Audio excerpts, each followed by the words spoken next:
Okay, photographers, I'm gonna teach you how you could take this, a little Hobby Lobby $13 little table stool looking thing, and antique it and use it for your studio. So here she is right now. Okay, so we're back in the studio. What we're gonna do, because this type of material does have some sort of finish on it, so I actually want to rough this up. This is a very thin piece of wood. So you've probably seen my other DIYs where we distress other pieces of wood. Those were thicker. So we kind of have to be more mindful when we're tearing this one up to distress it into a really cool piece. I have my sander here. That just hit me in the face. We have my sander here. We're gonna go outside. We're gonna sand whatever finish is on here. And then we're gonna rough it up. So come with me.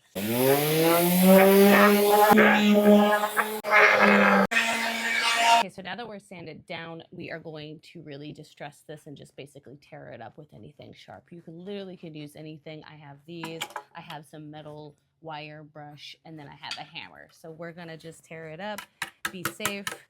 Don't hurt yourself. Don't blame me if you hurt yourself. Put on some gloves. I'm a little lazy.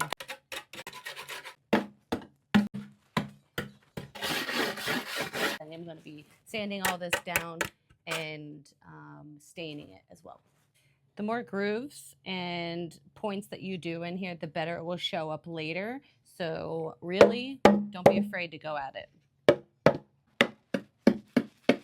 Give you a groove look. All right, look at all that detail. It's beautiful. Now we are going to sand it, make sure there's no splinters or anything to hurt anyone.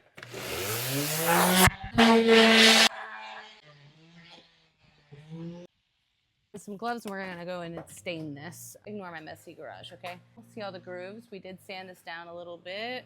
Gel stain, it's called Kona. Just wanna get into the grooves so it shows like depth and texture.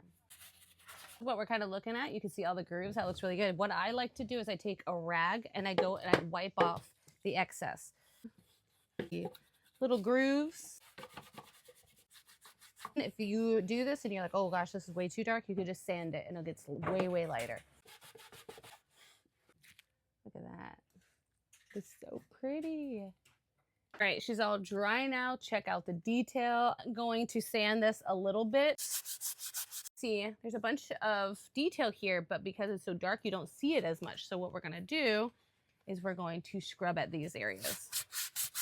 See them a bit more. There she is. And I'm gonna go show you how I'm gonna design her. I am going to use this for a decor piece, but also when I need it for photography, I could always just take it and use it for my photo studio. Okay, so now we are going to wipe her down, clean her on up. Okay, so if you're gonna use this for your home, there's tons of ways that you could decorate with this. You could put it right here on your shelf. It gives you dimension from your countertops, a little bit of extra storage. You could put some plants on there. You could put things underneath it. You could put your bread. You could put whatever you like. But if you're gonna use it for the studio, if you're a photographer, I'm gonna show you how cute this will be with a background, okay? So here we have our background. You could use brown, white, you could use any colors. If you have a little girl, you could put a little throw lace on it, sit on it, put in some stems. Here's a better look. Look how cute this stool is. With the floral, it always does really, really good. And then I'm gonna show you what it will look like for a little boy. Okay, and let's say you have a little boy. Way easier. Boys are way more simpler. We take these little decor pieces out. We just add touches of greenery. Boom. And then he could sit right here, and I'll show you. And if you have a little boy, this is what that would look like. Check out the detail. It looks so good. It gives it a little bit of a rustic, antique vibe. And I promise you, it will photograph beautifully. Let me know if you guys have any questions. I absolutely love it. If you want to see other DIYs, give me a follow because I do this all the time. All right, bye guys.